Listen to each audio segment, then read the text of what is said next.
Dear listeners, a very warm welcome to the Megrow Podcast. It's January 2020 and this is episode 5. This is the making of episode. Several listeners have asked me to talk about the technicalities of podcasting. I'm sharing my approach of preparing, recording, editing and publishing the Megrow Podcast here. My current approach is a good mix of broadcasting in decent quality with the use of relatively modest hardware and software. Note though, many roads lead to Rome. The gear.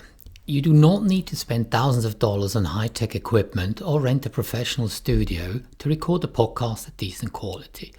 However, some good equipment is needed to produce professional podcasts nevertheless. Nothing worse than high-quality content that loses its impact due to poor recording and shoddy processing.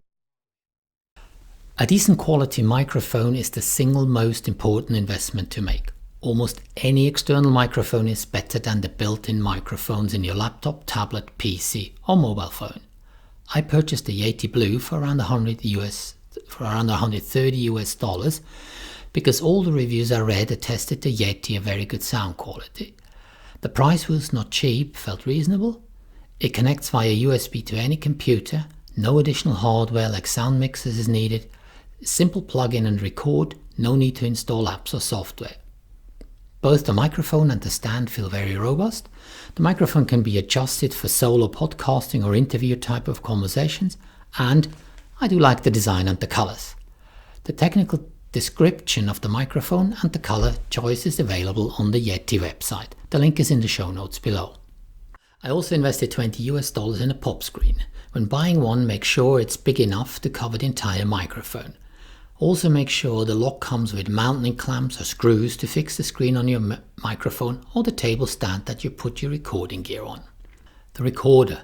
Both iOS and Windows 10 have built-in voice recorders.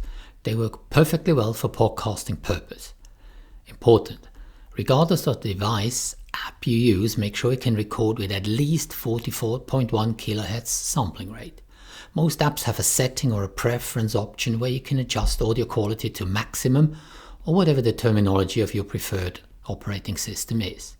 44.1 kHz records sound at excellent quality whilst keeping the audio files at manageable size. When using a good quality microphone at 44.1 kHz settings, be absolutely sure that you record in a quiet environment to avoid picking up background noise. Our brains are excellent at filtering out low-level noise emanating from air conditioners or cooling fans of computers. However, a good microphone will resist the fan noise, which will distort your recording. Hence, be wary of silent noise when recording. Once you have recorded your ramblings, you may want to do some post-processing to enhance the messaging of your podcast. Depending again on the operating system you use, different options at no extra cost are available for editing your recordings. I mostly edit on a Windows 10 machine using DaVinci Resolve 16 from Blackmagic. This editor is extremely feature-rich, requires a journey along a steep learning curve, and is available as a free download from the Blackmagic website. Again, the link is in the show notes. I use DaVinci because I grew reasonably familiar with it during the early days of my personal YouTube channel. As a side note, iMovie on your Mac will do the job just as nicely. A pure voice-only editor is insufficient for me because I add images, titles, layover text, video snippets and music to the voice recording. Let me move on to the process. First step, ideating. Thus far I've had a smooth journey in terms of finding what I consider good content. I do a lot of enterprise risk management consulting work, hence ERM is a given topic. Let's hope those creative vibes stay with me for a very long time. I could easily record an entire podcast episode without preparation. However, I prefer to script each episode at a great level of detail. Putting my thoughts on paper, actually Microsoft Word, forces some discipline into my thought process. In addition, a script eases content management and instills more focus on the actual delivery. And reading off a script also makes recording quite straightforward. And lastly, I release an accompanying blog post on the Megrow website concomitantly to the podcast. The blog is a very close copy of the actual podcast script, so very little work is needed to cover 2 communication channels in one go. Episodes usually last for about 10 minutes. I believe that 10 minutes provide enough time to get some detailed content across, without handcuffing listeners for too long. Once I have an almost final version of the script, I choose the read aloud function in Microsoft Word for proofing. Listening to the computer voice whilst following the text is such an efficient way of spotting mistakes and errors. Additionally, I also record the time needed for Microsoft Word to read the entire text, just to make sure I stay within the 10 minutes target duration. I'm obviously not a native speaker, so spell and grammar check is a given. Once I'm okay with the script, I set up the recording hardware.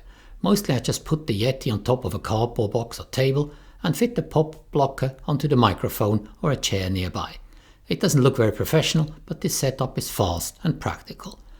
The Yeti microphone needs to stand vertical and you need to talk into the microphone from the front for best sound quality. I record each episode in chapters. Recording in slices makes the process much easier. When I stumble over my own words, I can simply discard the current chapter and re-record it. In addition, bite-sized audio slices also speed up my editing workflow. On to editing. My editing process is relatively straightforward. First, set the editor, DaVinci Resolve in my case, to 1920 by 1080 Full HD resolution. This is currently the best choice when considering file size and quality. Secondly, match the quality setting of the audio track in your editing software to the high quality settings used for voice recording. Thirdly, I'm adding opening screen, the intro and the outro from my template stock. The intro and outro form the boundaries of the podcast in the editing software storyline. I always mark chapters in the podcast with distinct titles for easy navigation.